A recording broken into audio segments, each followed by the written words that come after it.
de eerste engelenboodschap. En de titel is De uur van het oordeel is gekomen. Dus we gaan vooral veel in openbaring bezig zijn op dit moment. En in de les gaan we dan praten over het oordeel en wat het betekent voor ons. Heeft iemand de les gestudeerd? Nee? Oké, dan beginnen we gewoon vanaf de vragen en dan gaan we daar gewoon over bespreken. En de bedoeling is dat we wel een dialoog krijgen. Dus niet alleen dat ik aan het woord ben, dat we gewoon een beetje met elkaar erover hebben. Oké. Nou, als we gaan beginnen met de vragen, zien we dat we gestuurd worden om Openbaring 14, vers 7 te lezen. Want daar wordt de vraag gesteld, waarom moeten we God vrezen en hem eer geven? Omdat de uren van zijn oordeel is gekomen. Inderdaad, als we gaan lezen in Openbaring 14, 7, daar zien we het antwoord in staan. Waarom we God moeten vrezen en hem eer geven. Wilt iemand Openbaring 14, 7 lezen? Ja, Papimens is ook goed. Dat is geen probleem. Y ela dice a voz alta, teme Dios y no mi gloria, pues sobre hora de su juicio allega, y adorar es sunco atrás cielo y terra, la man y fuente na die agua. Juist. Dus waarom moeten we hem vrezen? Omdat zijn uur van het oordeel is gekomen. Ook is hij degene die alles heeft geschapen. Dus dat is ook een erkenning dat hij onze schepper is en dat we hem de eer moeten geven. Dus dat is eigenlijk het antwoord op de eerste vraag. En dan gaan we kijken, spreekt de Bijbel over een oordeel? Kunnen we dat vinden in de Bijbel? Ja? Nou, we hebben verschillende Bijbelteksten waarover een oordeel wordt gesproken. We kunnen bijvoorbeeld 2 Korintiërs 5, vers 10 nemen. Als er iemand is die wil lezen.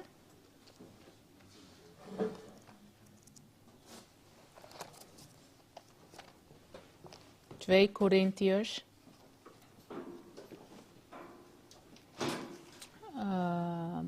Kijken.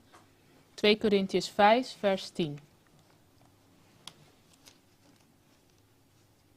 Passombra nos turno este parecer diante del tribunal de Cristo, para cada guardo recompensar, para su hecho nan den e curva, segundo lo que ela hace, sea bom of malo.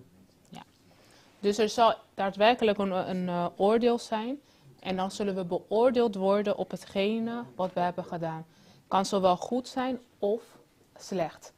Maar we zullen allemaal daar doorheen gaan. Dat is wat de Bijbel ons zegt. Er zijn nog meer Bijbelteksten daarover. Bijvoorbeeld ook kunnen we in Daniel lezen. Als iemand anders dat wil erbij pakken. Daniel 7, vers 10 en 11.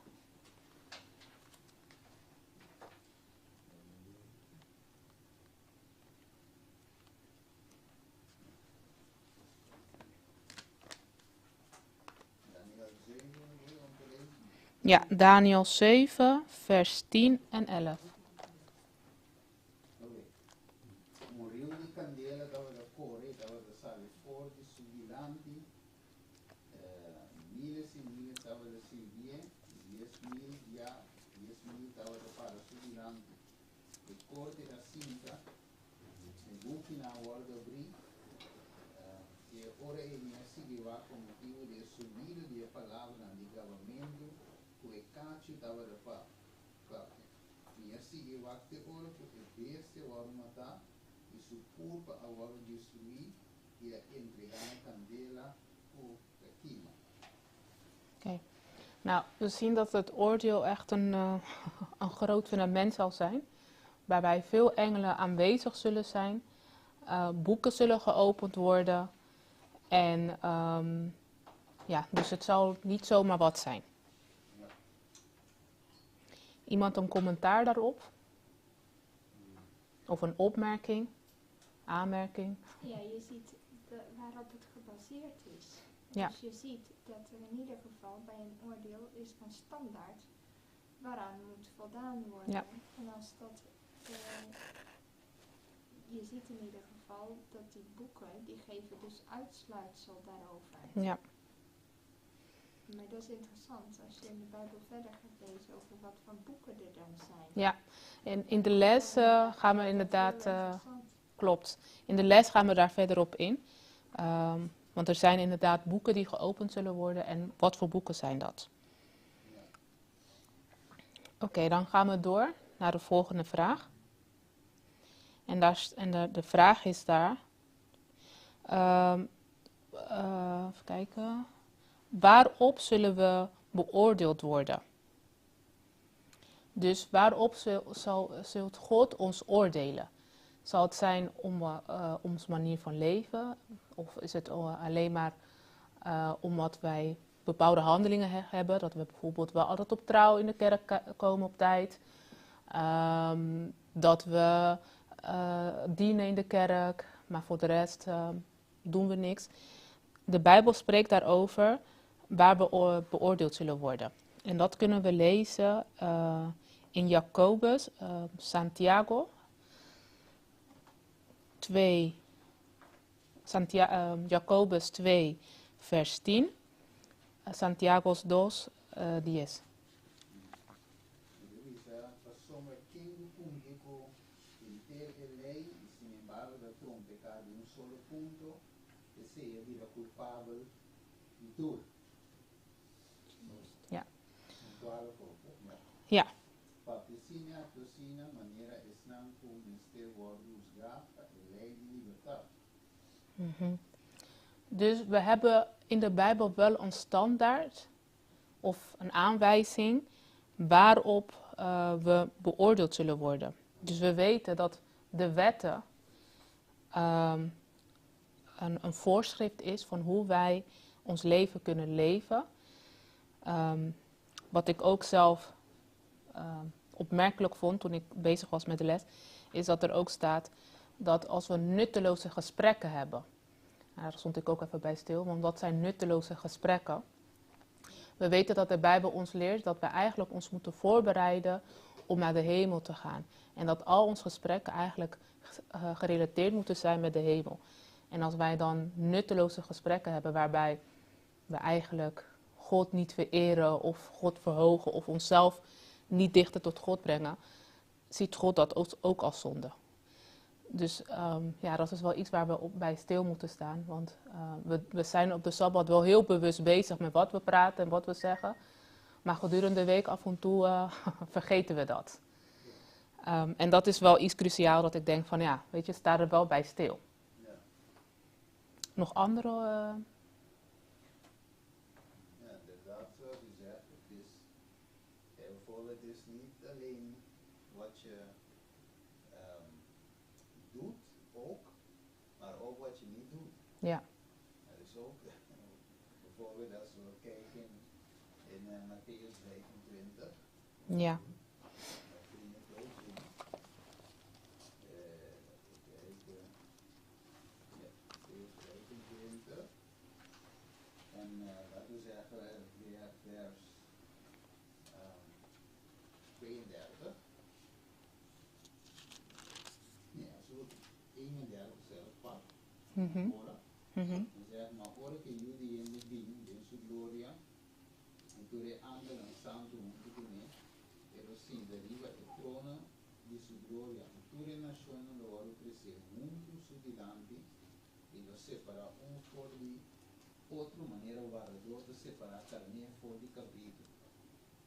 le pone carnera su mandrechi, e cabrito su mandrechi.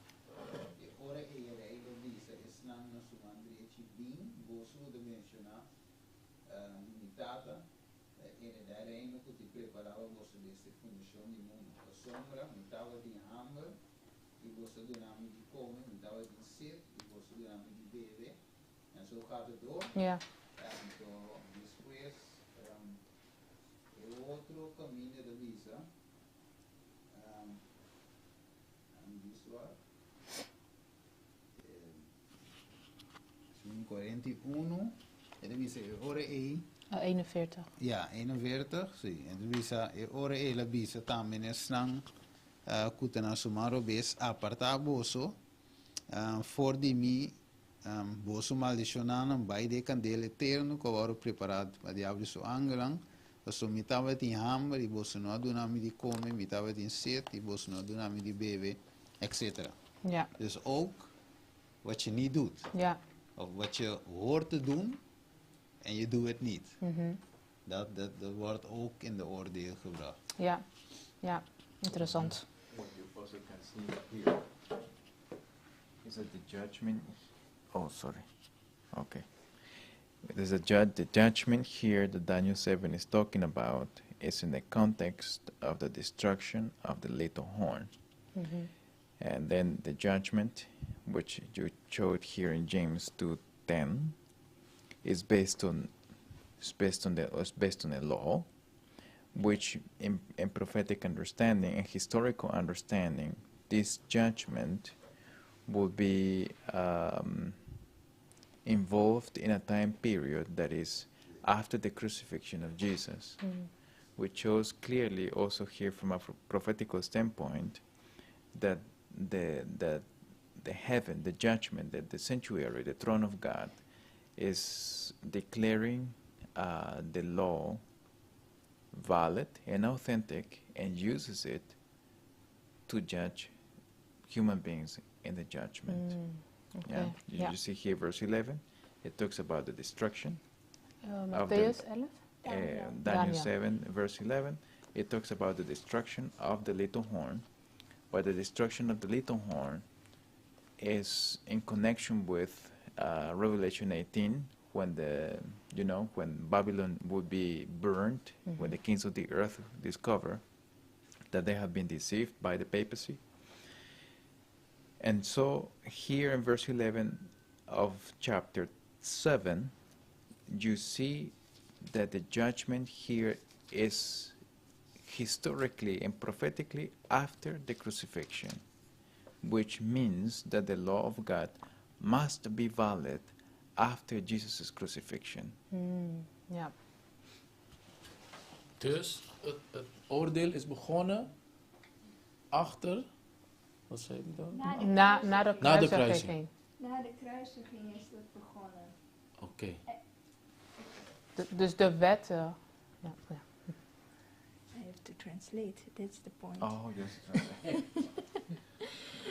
Ja, dus het gaat er gewoon om dat in de tijdzetting die er is, in Daniel 7, dat het oordeel is over ook de kleine hoorn. En de kleine hoorn was er toen al. Maar omdat dat daarna plaatsvindt, weet je ook dat dat na de kruisiging is. Want het oordeel over de kleine hoorn vindt pas daarna plaats. Dat wil zeggen dat de wet van God na de kruisiging nog steeds geldig moet zijn. Ja. Want anders is er geen... Want het oordeel is gebaseerd op de wet van God. Ja. Also, the teaching that the law of God was nailed at the cross is not a teaching from the Protestant world. Ook de leer van dat de wet aan het kruis genageld is, komt niet van de protestantse wereld. The Bible says to the church of Ephesus, but this thou hast, that thou hatest the deeds of the Nicolaitans, which I also hate. Want al bij de gemeente van Efeze zie je dat er staat dat zij de leer van de Nicolaïten haten, die ook ik haat, zegt de Heer. So if you have the teaching of the Nicolaitans in the church of Ephesus, which is still when the apostles were alive. En deze leer van de Nicolaïten had je al toen de apostelen nog in leven waren. The scripture tells us that they were teaching that the law of God was no longer of effect after the resurrection of our Lord. Ja, en die leer van de Nicolaïten hield dus in dat zij na de kruisiging, dat ze zei van de wet is niet meer geldig. The Bible says to the church of Pergamos, but thou hast also there them that teach the doctrine of the Nicolaitans. Let me see if I forget the Bible text. The doctrine of the Nicolaitans, who taught Balak to cast a stumbling block before the children of Israel and to eat things sacrificed unto idols. Let's see right quick. Thou hast also them the holy doctrine of the Nicolaitans, which thing I hate. Verse 15. Ja, dus in Openbaring 2 vers 15, ook in de gemeente van Pergamon zie je dat hij zegt, u houdt vast aan de leer van de Nicolaïten. Voor diegenen die vasthouden aan de leer van de Nicolaïten, en dat haat ik. Now it says here, repent or else I will come unto thee quickly and will fight against them with the sword of my mouth. En hier staat in vers 16, bekeert u, want anders dan kom ik snel tot u en zal tegen hen vechten met het zwaard van mijn mond. And what is the sword of his mouth? Is God's word. But scripture tells us that the Nicolaitans taught that the law of God was no longer was no longer availing. Ja, dus in ieder geval het zwaard van mijn mond, dat is het woord van God, weten we.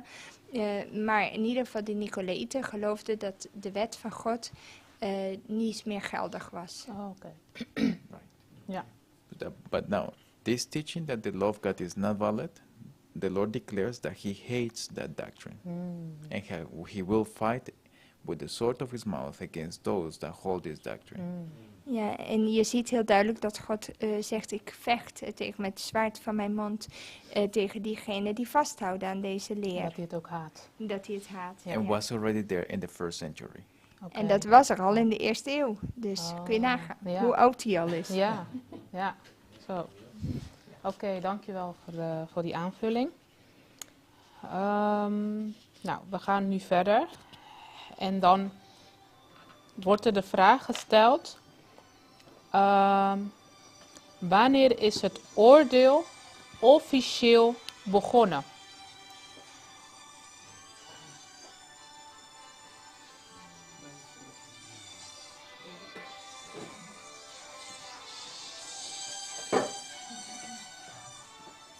Ik zal nogmaals de vraag oplezen.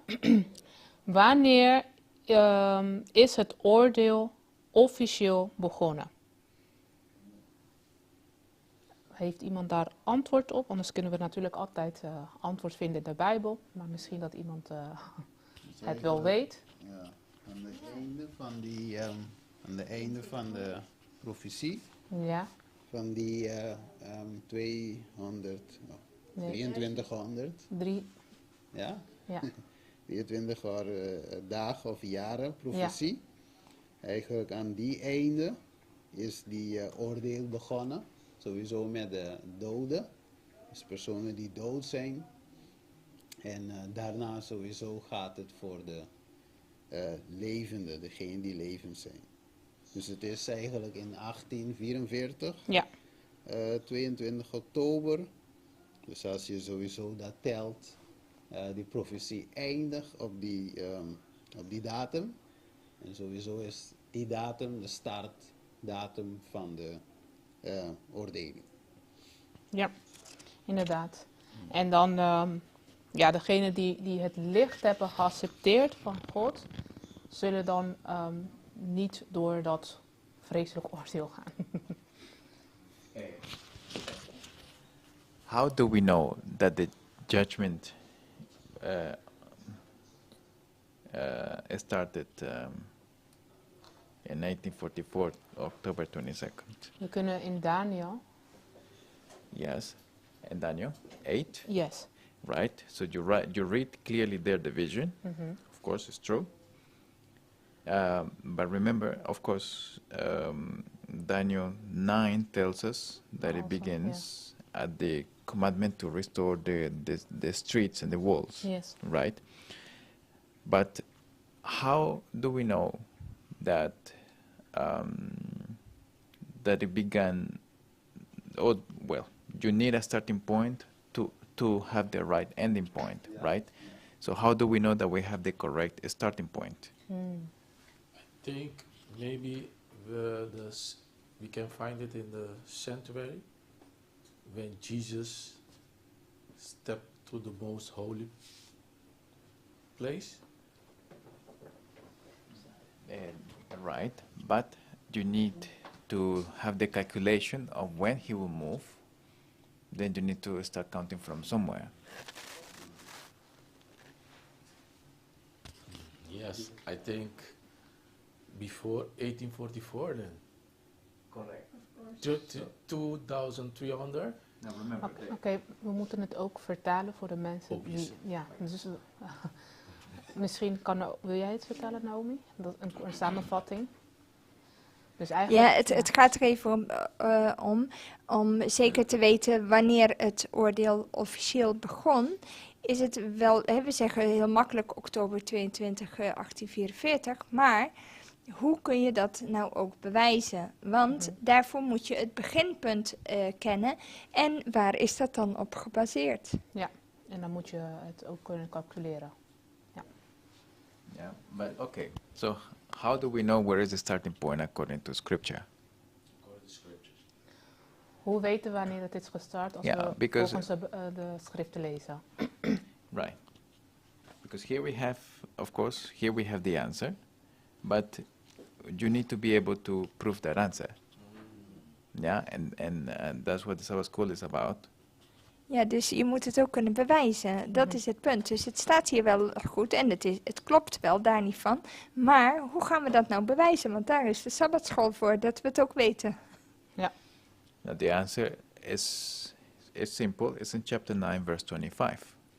Oké, nou het antwoord is simpel. Dat kunnen we terugvinden in Daniel 9. 25. It says, "Know therefore and understand that from the going forth of the commandment to restore and to build Jerusalem unto the Messiah the Prince shall be 7 weeks and 3 weeks. The street shall be built again and the wall even in troublous times." Ja, dus dit was vers 25. Het is vanaf het moment dat het bevel uitgaat om Jeruzalem te herstellen en te herbouwen tot aan de Messias, de vorst, zijn 7 weken. It's not the only thing that we can know from Scripture. We also know that Daniel was also counting the 70 years when Israel will be captive. We weten ook dat Daniel dus wist over die 70 weken die bepaald waren over het volk van God.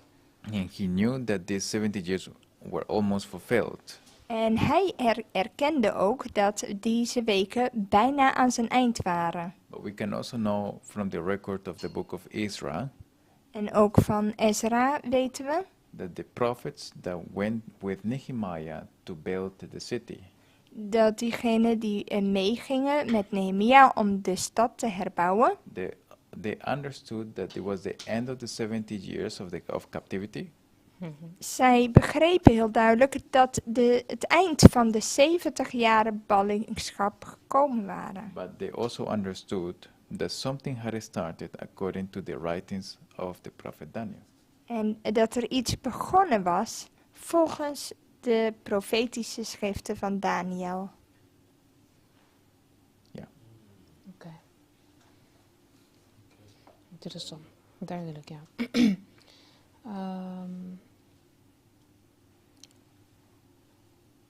Dan gaan we verder.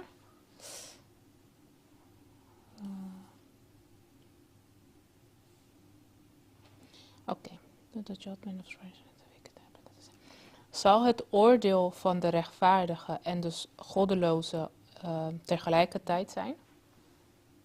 Dus wanneer God ons zal oordelen, zal dit samen zijn met de goddeloze of zal dit gescheiden zijn. Naar mijn begrip is dat gescheiden, omdat Petrus zegt, het oordeel begint bij het huis Gods. Dat klopt. Dus wij zullen eerst door het oordeel gaan. En dit kunnen we lezen in 1 Petrus 4:17.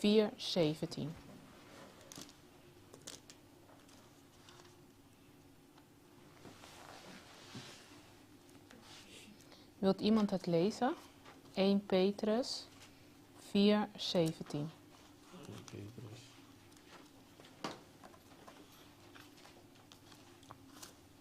En hij zegt, want nu is het de tijd dat het oordeel begint bij het huis van God. En als het eerste bij ons begint, wat zal het einde zijn van hen die het evangelie van God ongehoorzaam zijn? Ja, dus de Bijbel zegt, als het bij ons begint, dat zal al zwaar zijn, wat zal het dan zijn voor de mensen die goddeloos zijn? Daar is ook een oordeel voor. En dat kan je dan ook lezen in Openbaring 20, vers 12 en 15.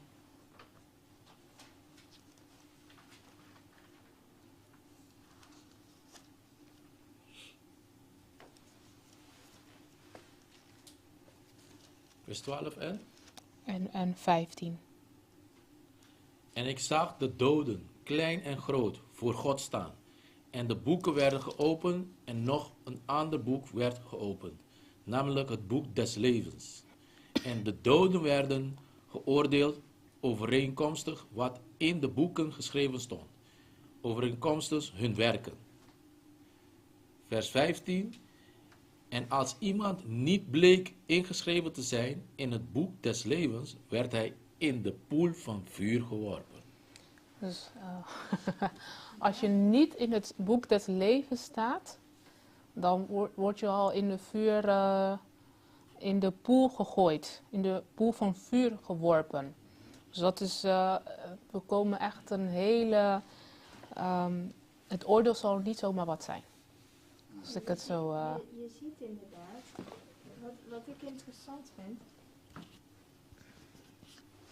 Ja, wat in ieder geval heel interessant is, wat je hier ziet, dat het oordeel inderdaad is een zwaar oordeel. ja. Het is gebaseerd op de dingen die je hebt gedaan.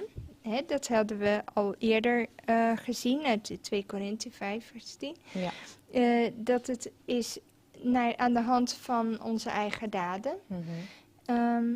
Het is heel interessant, ze hebben van die films, dat is ook een evangelist en die gaat dan op straat en die vraagt aan mensen allerlei vragen. En dan zegt hij van het oordeel, hij spreekt ook over het oordeel en dan zegt hij ja, een heilig God die gaat oordelen en als die nou het oordeel gaat vellen over jouw situatie, over jouw leven, wat denk je dan? Ben je rechtvaardig of schuldig? En het interessante is dat in het begin, als die mensen vraagt, dan zeggen die mensen, dan zegt hij, wat denk je? Ben jij een goed persoon? Denk je dat je... En dan zeggen die mensen allemaal, ja, ik denk dat ik een goed persoon ben. Maar ja, daarna, dan zegt hij, ja, maar een hoge, heilige en verheven God, die gaat op oordeelsdag gaat die mensen oordelen op grond van de 10 geboden. Ja. Dus, en dan gaat hij vraag stellen, heeft u ooit met lust naar een vrouw gekeken? Heeft u ooit een leugentje verteld? Heeft u ooit iets gestolen? Enzovoorts. En heeft u wel God gelasterd of niet? Weet je wel? En dan vraagt hij hele concrete vragen. En dan zeggen die mensen, ik denk wel dat ik dat 1 keer gedaan heb, weet je wel? Ja. En dan zegt hij, ja, maar wat denk je dan hoe God jou gaat beoordelen op oordeelsdag? Ja, zegt hij, dan ben ik schuldig. Ja.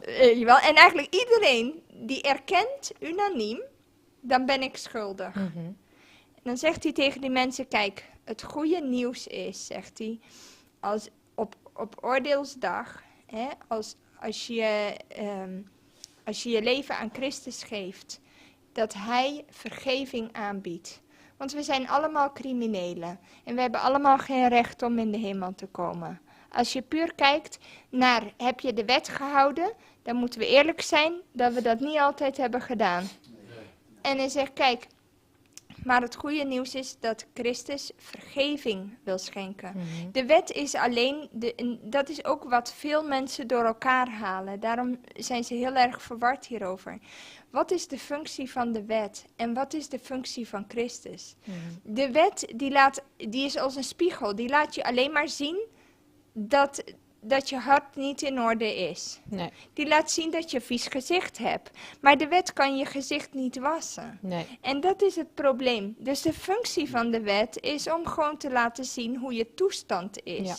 En Christus is gekomen om je te wassen. Mhm. Daarom, je kunt niet zeggen van, ik wil Christus niet, want dan word je niet gewassen. Je kunt ook niet zeggen, ik wil de wet niet, want dan zou je niet eens weten wat je toestand is. Nee. Dan zou je niet eens hebben beseft dat je Jezus nodig had. Ja. Dus beide hebben een andere functie, maar wel een hele belangrijke. Ja, ja, ik werd ook. Soms kan je ook de wet van God zien ook als zijn liefde naar ons toe. Om ons de weg te wijzen welke kant we op moeten gaan. Dus ja, het leert ons ook hoe we moeten het leven bewandelen. Maar ik heb nog wel één vraag aan de groep. En dat is, heel veel mensen kunnen niet geloven dat een liefdevolle God het oordeel over mensen zal brengen. Ja, Want het oordeel is iets wat mensen afschrikt. En sommige mensen zeggen, nee, dat is geen straf. Anderen zeggen, ja, het is wel straf. Ik ga dat eens even in de groep gooien. Is dat strafoordeel of hoe zien we dat? Nou, ik zie het zo. God zei, wie zondig, doordat wij zondaar zijn, moeten we dood. Dus je kan niet van af. Dat is de consequentie. En de consequentie van ja, het is geen straf, maar het is gewoon, dat is de enige weg. Dus het is geen straf. Het is de enige weg om de zonde te vernietigen. ja. Iemand anders? Ja, ik zie het ook niet als een straf. Als ik kijk naar een rechter die probeert te scheiden het slechte van het goede en daar een oordeel over te hebben, zodat uiteindelijk het beter gaat. En Jezus, of God, die heeft vanaf het begin eigenlijk een perfecte wereld willen creëren, maar door ons eigen te doen, hebben we gekozen om het slechte te doen.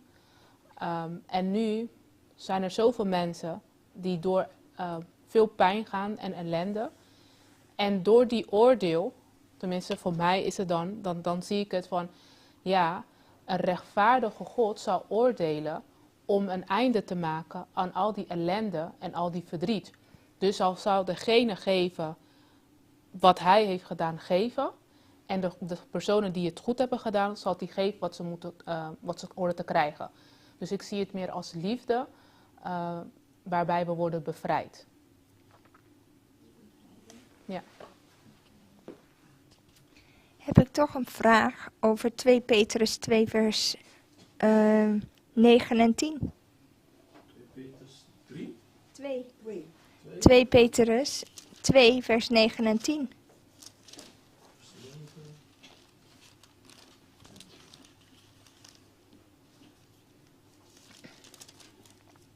2 Petrus 2, 9 en 10. Ja, vers sorry. 9 en 10. Dan weet de Heere ook nu de godvruchtig. Ja. Opnieuw. Dan weet de Heere ook nu de godvruchtigen uit de verzoeking te verlossen, maar de onrechtvaardigen te bewaren tot de dag van het oordeel, om gestraft te worden. Oh. En dan 10 zegt hij, in het bijzonder echter hen die in onreine begeerte het vlees achterna lopen en het gezag verachten, die roekeloos zijn, eigenzinnig en er niet voor terugschrikken om al wat eer toekomt te lasteren. Ja, dus de Bijbel spreekt wel duidelijk over straffen. But there's a very good statement here. And the Great Controversy, here in the Sabbath School, there's a quote, Great Controversy, page 480. It says, so in the great day of final atonement and investigative judgment, only the cases considered are those of the professed people of God. So that means that while the earth is still going, then the cases of the wicked are not judged. So it says here, the judgment of the wicked is a distinct and separate work and takes place at a later period. So that means that only the professors of Christianity are being judged. That's just. So, how about that? Yes. Eerst betalen. Ja, er staat hier een citaat van de grote strijd, bladzij 480. En er staat, in de laatste dag van verzoening, van het onderzoekend oordeel, worden alleen de gevallen bekeken van diegenen die belijden het volk van God te zijn. Het oordeel van de goddelozen is een apart een apart werk, een ander werk, en vindt op een later tijdpunt plaats. Ja. Ja, wat ik ook wou zeggen, als je kijkt, ja, sowieso weten we dat die heiligdom van toen, eerst in de tijd van Mozes, eigenlijk was een, laten we zeggen, een namaak, een voorbeeld van die heiligdom in de hemel. Dus dezelfde manier dat die oordeel plaats nam in vroeger, zo moeten we het ook zien. Eigenlijk hoe het in de hemelse heiligdom plaatsvindt. Voorbeeld, er is alleen degene die hun beest, een lam, etc. brengen voor vergevenis, voor een zonde. Dus dat zijn, laten we zeggen, die zonde die daarin gaat voor vergevenis, etc. Dus degene die dat niet doet, sowieso hun vergevenis of zonde, etc. wordt niet meegenomen, want ze zijn niet gekomen. Ja. Dus daarom is het inderdaad, zoals die citaat zegt, het is alleen diegene. Ja. En sowieso die andere is een andere, voor een ander moment. Ja. Ja.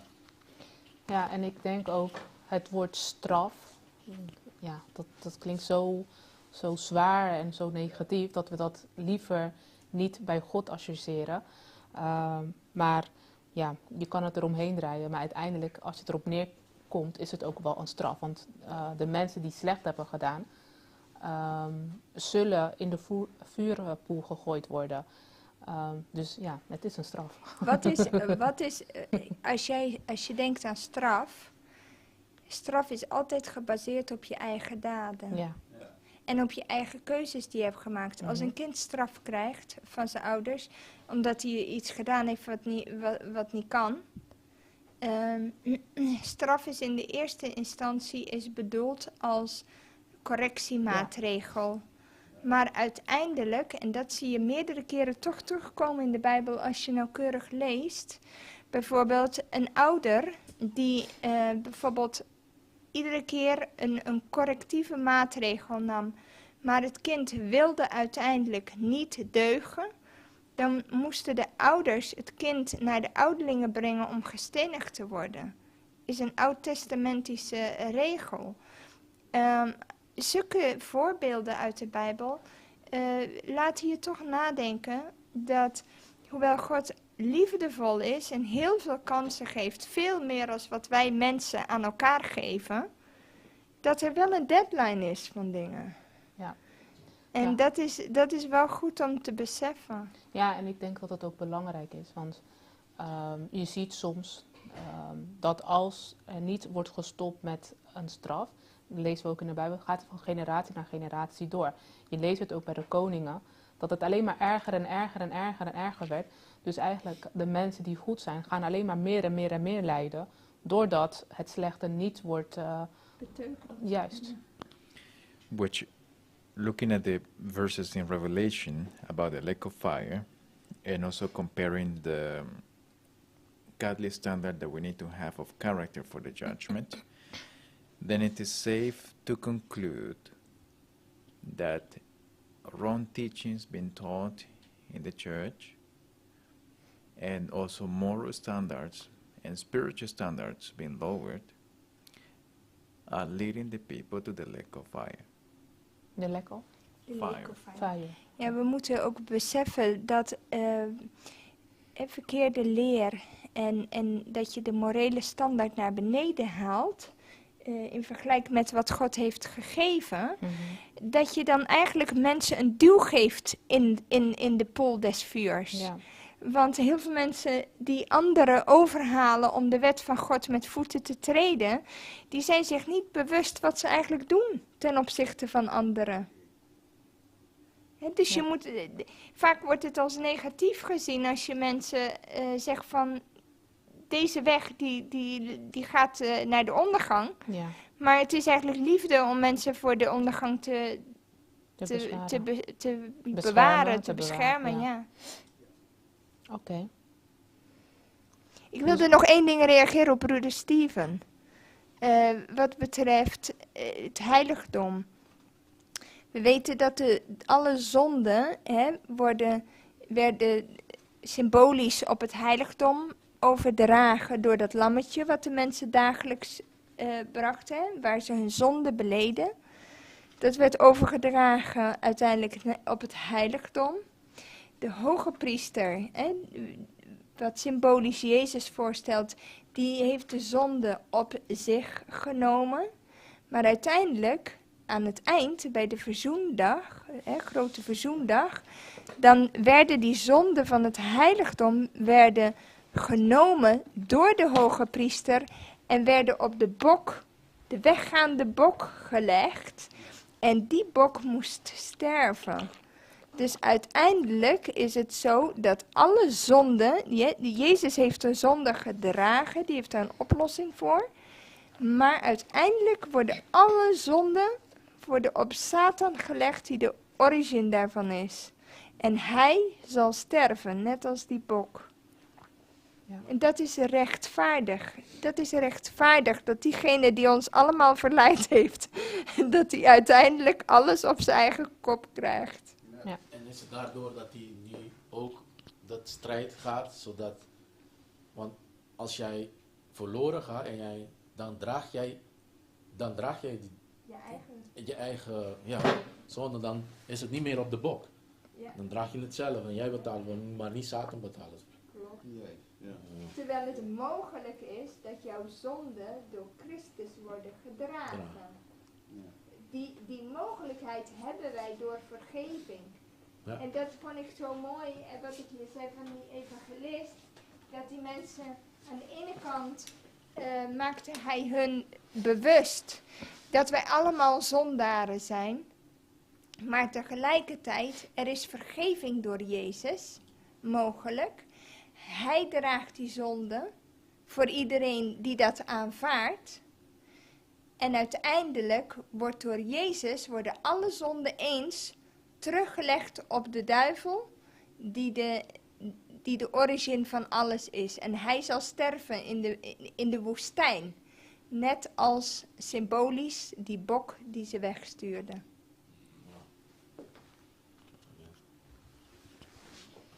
Ik heb nog een vraag. Wanneer worden de zondes uit ons gedachten gewist? Dat je niet meer herinnert.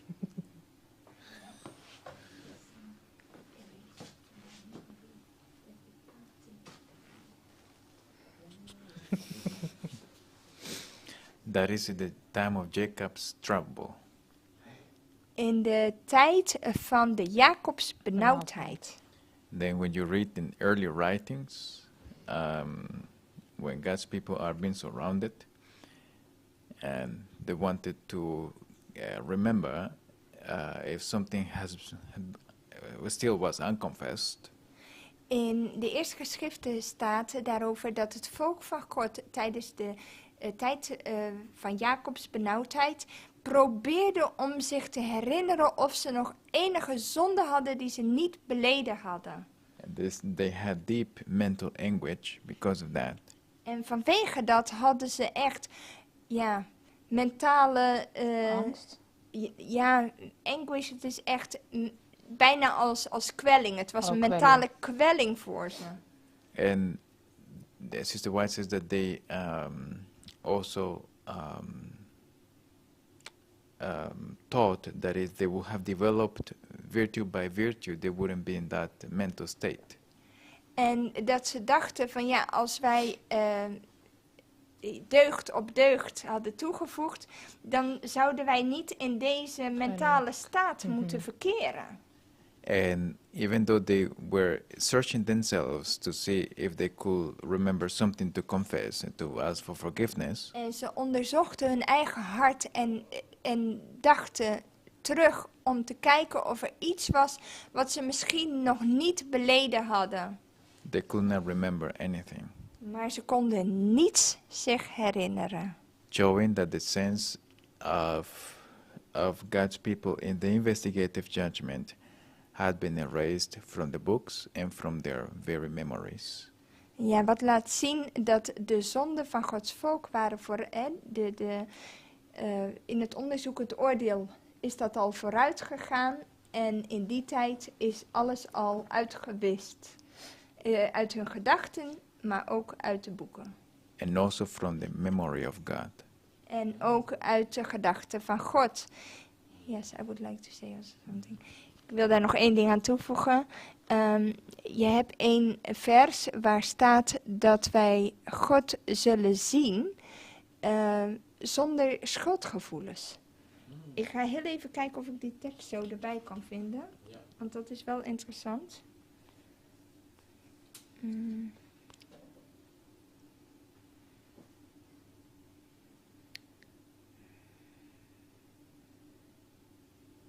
Ja, dat is Judas, hoofdstuk 1, vers 24. Er staat, aan diegene die je voor struikelen kan behoeden, maar dan staat er daarna om jou zonder fouten voor te stellen voor de tegenwoordigheid van zijn heerlijkheid met grote vreugde. Dus Judas 1. Judas 1 vers 24. Dus het betekent dat wij voorgesteld zullen worden voor God zonder fouten. En ook in de geestelijke profetie kun je terugvinden dat wanneer wij God zullen zien, wanneer hij wederkomt, dat wij ons niet schuldig zullen voelen over zonden die we gedaan hebben. God zal ons behandelen alsof we nooit een zonde hadden begaan. Oké, en nog een vraag. Maar nu weten wij dat wij vergiffenis krijgen voor onze zonden als we belijdenis tonen. Als we God aanbidden. Maar hoe zit het dan nu? Je hebt een zonde begaan en je vraagt vergiffenis. Maar hoe zit het met het nu dat jij... Want we moeten geloven dat God ons vergeeft. Maar dan weet je dat geloof je dat God jou heeft vergeven. Maar hoe weet je zelf dat jij... Ook nog dat je weet dat je hebt die zonde gedaan, dat je... Ben vergeven.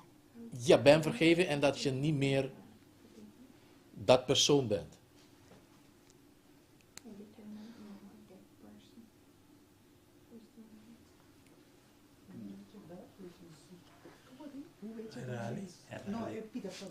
Hoe weet je dat je die persoon niet meer bent? Ja, Die oude persoon zie. niet meer. Want in de tijd van Jacobs tijd ga je het is een andere gevoel, denk ik, dan nu. Als ik het kan verbeelden. Want ja, die tijd, dan moet je toch ook weten dat je, ja, ik leef die leven niet meer. Ik heb vergiffenis gevraagd. En waarom zou ik dan dat gevoel krijgen, hey, heb ik nog fouten gedaan? Want je moet toch groeien. Je gaat op een gegeven moment komen dat je een hele leven, net als, hoe heet dat? Die 300 jaar met God heeft gewandeld. Henok. Het moet toch naar die richting gaan, dat je... Dus je vraagt eigenlijk, wat is het verschil tussen Henoch en ons? Nee, niet verschil, maar dat wij dan... Op Maar een de gegeven moment... schuldgevoel. Ja, de schuldgevoel. Op een gegeven moment moet je... Vanaf Nou, nu moet je daar naartoe... Ik denk dat ik begrijp wat hij vraagt. Zijn Ja. vraag is eigenlijk er is een moment dat God je reinigt, toch? Ja. Maar wij mensen blijven nog denken aan de herinneringen en aan die dingen. Ja. Dus hij zegt, wanneer is dat moment dat jij stopt met daaraan te denken en dat je beseft dat je niet meer die oude persoon meer bent? Ja, en dan rust hebt en dat je in de tijd van benauwdheid, dat je niet eens gaat... Die rust zul je niet hebben, want in de eerste geschriften staat heel duidelijk dat hoewel Gods volk zijn zonde heeft beleden, maar dat ze toch terugdenken van is er nog iets, is er nog iets. En die druk die wordt veroorzaakt, denk ik, door het feit dat ze weten dat Jezus op het punt staat het heiligdom te verlaten. En dat is het grote verschil, want bij Henoch, dat was een heel ander verhaal. Jezus is nog gewoon in het heiligdom. En zolang Jezus in het heiligdom is, wordt de zonde gewoon vergeven. Maar het probleem komt op het moment, en dat is ook wat ze beschrijft, dat er een hele groep is die zonder middelaar zal moeten leven voor een bepaalde periode. Daarom is dat zo spannend, omdat als zij nog één zonde doen of ze hebben één ding niet beleden, dan gaat dat scheiding brengen tussen hun en ons. En uiteindelijk, Jezus is niet meer in het heiligdom. Dus dat veroorzaakt die stress. Ja, dan snap ik het. Maar dus daarom is nu de tijd om het gewoon in praktijk te blijven met God samen, zodat wanneer in die tijd komt, dat het niet van jouw karakter meer is, dat je... Want je weet niet wanneer... Je die bent moment al zal komen. veranderd voor die tijd hoor, Elton. Je bent al veranderd. Ja, want hier, ik wou iets zeggen. Kijk, wat Elton bedoelt ook. Bijvoorbeeld als je Jacob, die Jacob Trouwe leest. Hij, laten we zeggen, heeft een respons gekregen. Dat oké, wat is je naam? Oké, je heet niet meer Jacob, maar Israël. Oké, maar nu, bijvoorbeeld in die tijd zal je niet horen. Dus je moet gewoon puur geloven dat Jezus je hebt gehoord, dat je zonden zijn vergeven. Dus je moet dat gewoon geloven zonder, zonder twijfel, maar zonder dat je iets ziet. Dus je voelt niks, je hoort niks, je ziet geen signaal, maar je moet gewoon, ik geloof gewoon dat ik Ben vergeten. ben Geloof vergeven. in de terug. gebaseerd op. Ik vind het heel mooi wat je zegt. Het is wel geloof gebaseerd op. En dat is gebaseerd op het woord. Ja. Want 1 Johannes 1 vers 9 zegt, als wij onze zonde belijden, dan is hij trouw en rechtvaardig om onze zonde te vergeven en ons te reinigen van alle ongerechtigheid. Dus we baseren het op het woord. Als wij onze zonde belijden, zullen we genade ontvangen. Dat is Bijbels. Ja. When a person struggles with a sin and asks forgiveness, and he is forgiven, he is still what he is until, with the grace of the Lord, he forsakes that sin. And then, until then, when he forsakes that sin, he becomes a new creature on that point. Ja, dus je gaat je zonde belijden, maar je wordt pas een nieuwe persoon, schepping ja. als je dat punt waarin je gestruikeld was, met Gods genade overwint, dat je dat ook niet meer doet. En dan word je, zoals de Bijbel zegt, een nieuwe schepping. Ja? Duidelijk. Is dat duidelijk? Kunnen we verder gaan? Ik weet niet tot hoe laat ik heb eigenlijk.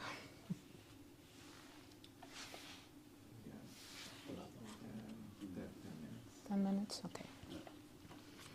Oké, nou dan gaan we nu naar hoeveel boeken, daar waren we al een tijdje al mee begonnen, met hoeveel boeken kunnen we uithalen in de Bijbel die er zijn, die benoemd worden, of laat me het goed vertalen hoor. How many record books are in heaven? Ja, hoeveel boeken zijn er in de hemel en wat zijn de namen van de boeken? We hebben daar 3 verschillende antwoorden op. Zelf heb ik eruit gehaald dat er 2 boeken zijn. Maar samen kunnen we kijken of dat klopt. We kunnen lezen in Openbaring 3, vers 5.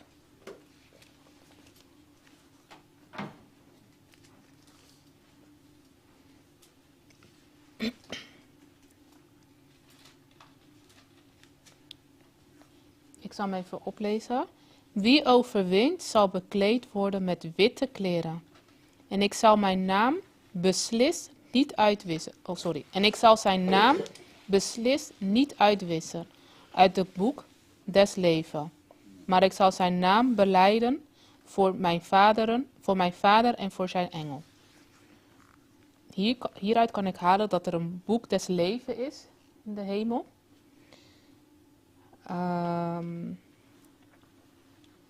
Als we Malachi erbij nemen, 3:16.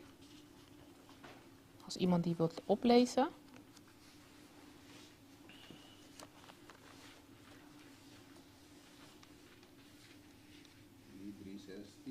E ora estamos do tema Senhor para o outro e Senhor presta atenção e atende aqui book de memória agora os que vi su dilante para esnanco dat teme Senhor e que dat honra su naam.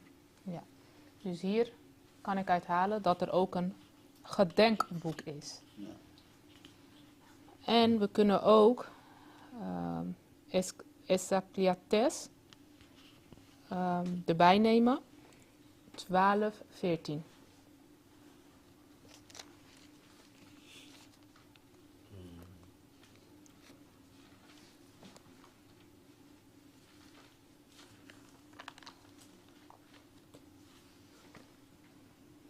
Soma Dios to 13. Tu eet je een vicio, tu kos, tu te escondi, seja bom of mal. Ja, hier zie ik niet dat er iets wordt besproken over een boek. Nee. Dus ja, vandaar dat ik dan denk dat er 2 boeken zijn. In de hemel. Eigenlijk die gedenkboek is eigenlijk in een andere zin ook een boek waar ook de zonden ook staan van die, laten we zeggen, van die malvaderen. Van de zonderloze. Juist. Dus het is, laten we zeggen in andere woorden, een boek van zonde. Ja. Dus dan heb je het boek van leven, het boek van gedenk en ook het boek van zonde. Dus het is eigenlijk, want eigenlijk de goede daden staat in, maar er staat ook de slechte dingen. Ja. Ja, dus het is goed voor degene die goed doet, slecht voor degene die slecht doet. Ja. Ik zie een commentaar van zuster Jennifer. Ja. Zij zegt, er zijn 4 boeken. Het boek des leven. Het bekendste boek, waarin de namen staan van degenen die gered zijn en eeuwig leven. Ontvangen Openbaring 20:12, Lucas 10:20. Boeken der werken. Meerdere boeken waarin alle daden, woorden en gedachten van mensen op aarde zijn vastgelegd.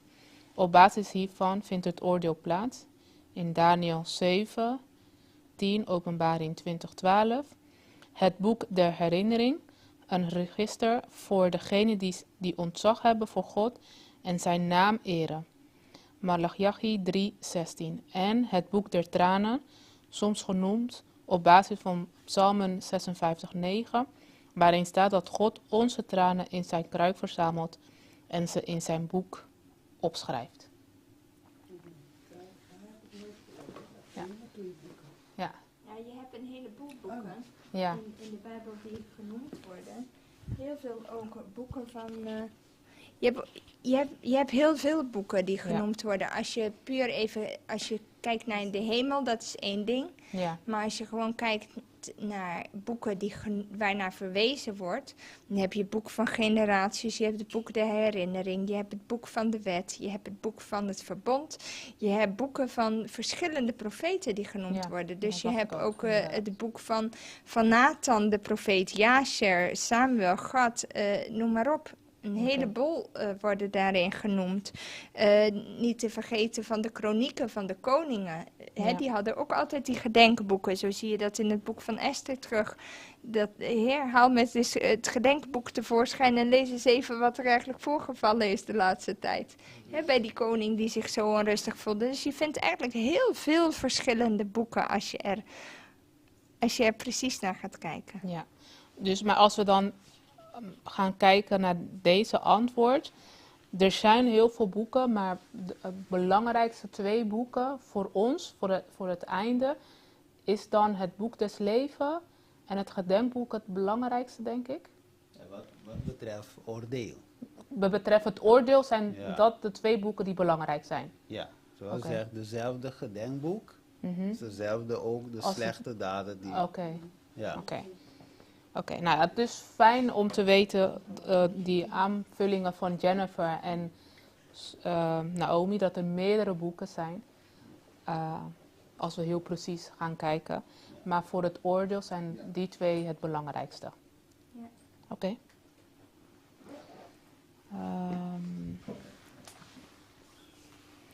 Ik denk dat ik nog 5 minuten heb of zo. Ja, dan gaan we de laatste vraag doen en dan kunnen we afronden. Wie, hoe zeg je dat? Veroordeelt ons over het breken van Gods wetten? Heb ik het goed verteld op die manier? Ja?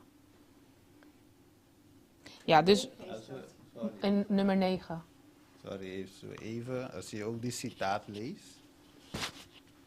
Een citaat beneden.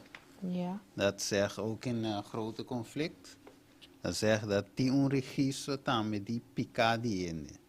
Dus zoals je eerst hebt gelezen in Malachias 3:16.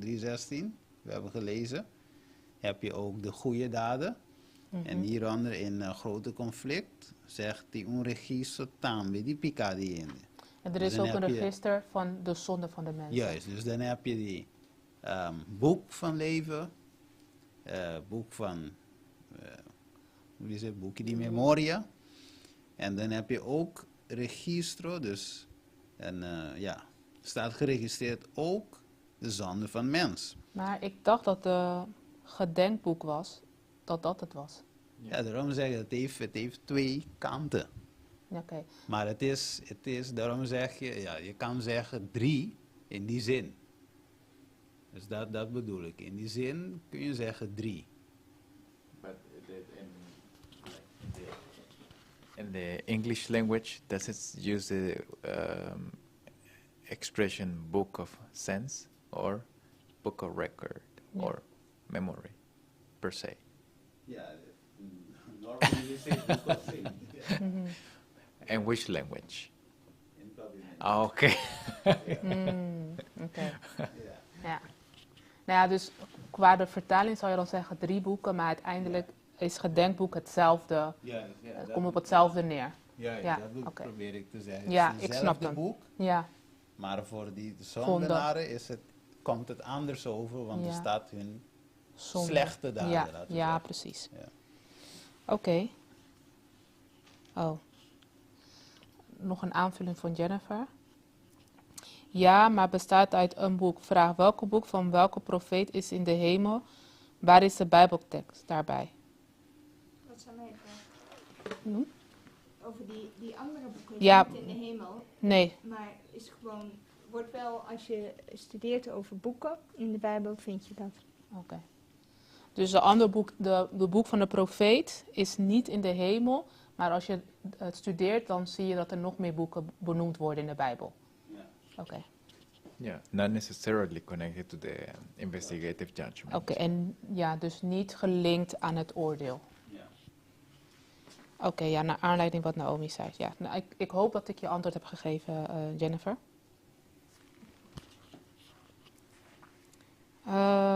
Oké, we gaan naar vraag 9.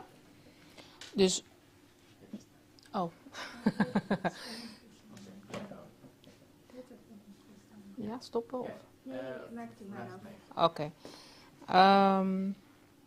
Wie veroordeelt ons over het breken van Gods wetten? We kunnen Openbaring 12:10 lezen. Om af te sluiten.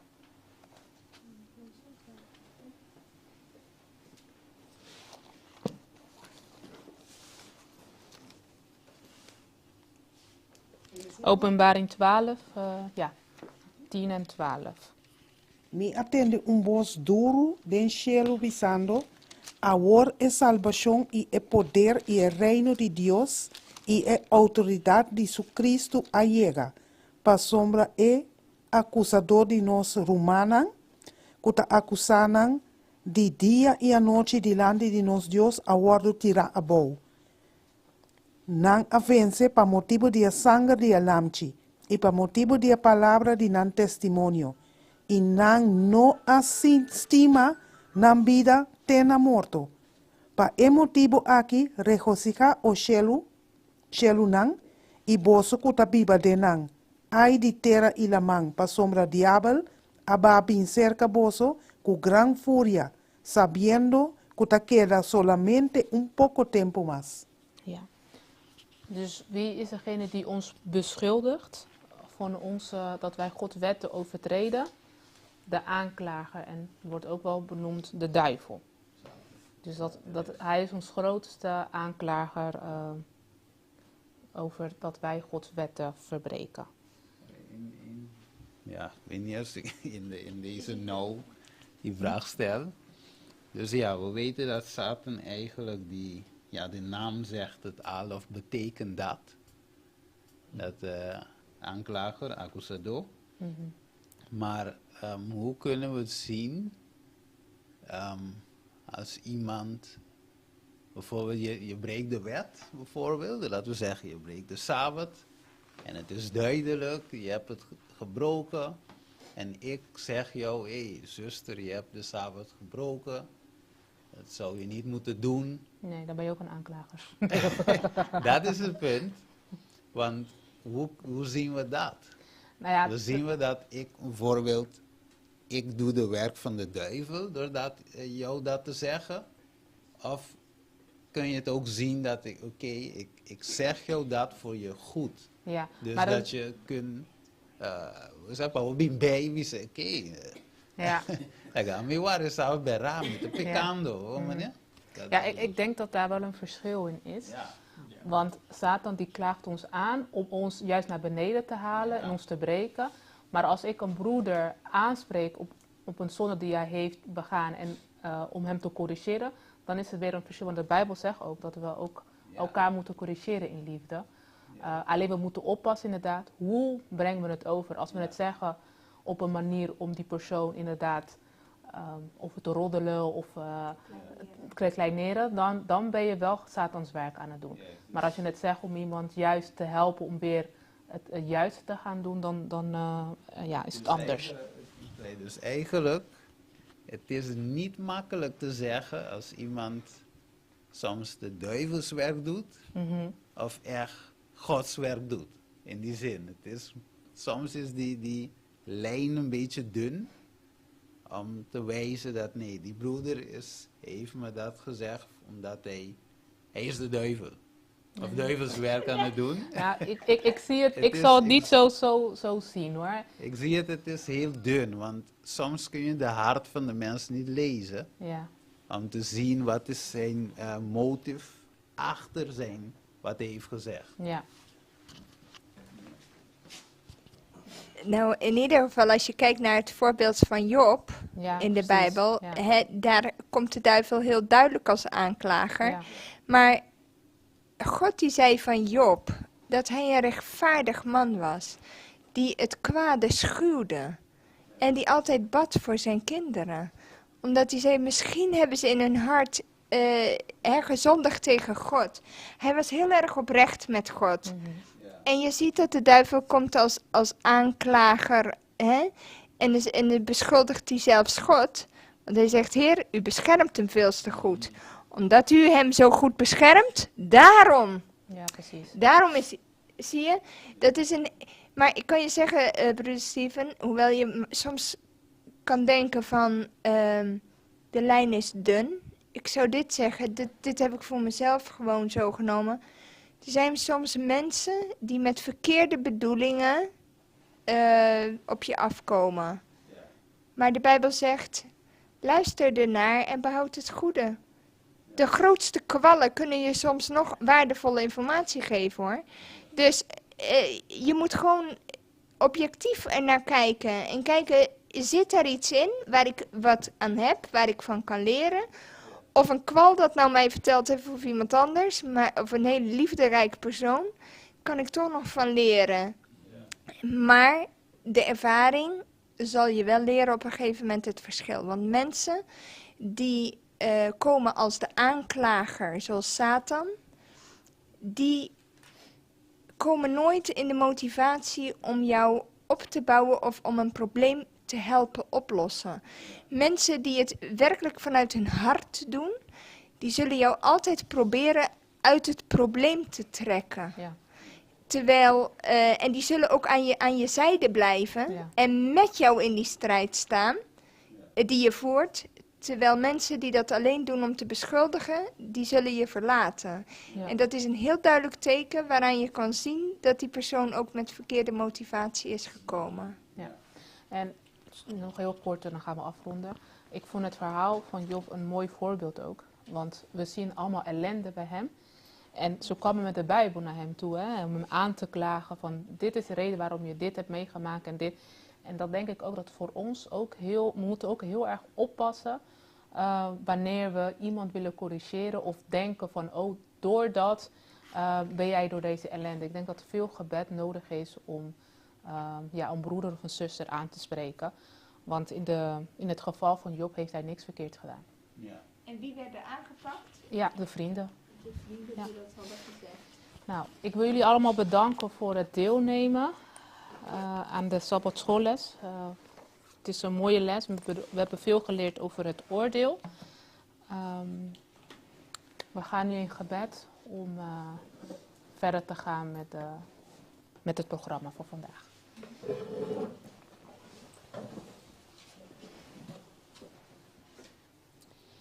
Lieve Vader in de hemel, we willen u danken, Vader, voor uw woorden in uw boek, Vader. We leren, Vader, steeds meer over wie u bent en wat ons te wachten staat, Vader. Vader, dank u wel dat u ons laat zien wat het oordeel is, Vader.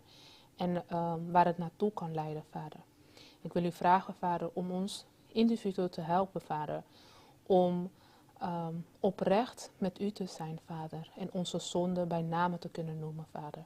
Ook wil ik u vragen om ons te helpen, Vader, om die zonde achter ons te kunnen laten, Vader. Zodat wij een nieuw mens in u kunnen zijn, Vader. Help ons, Vader, want alleen met u kunnen wij deze stappen doorlopen, Vader. We hebben u nodig, Vader. Dank u wel, Vader, dat u ons onderwijst en dat u ons leert.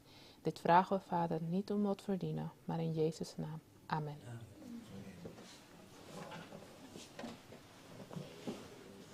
We will have 10 minutes break.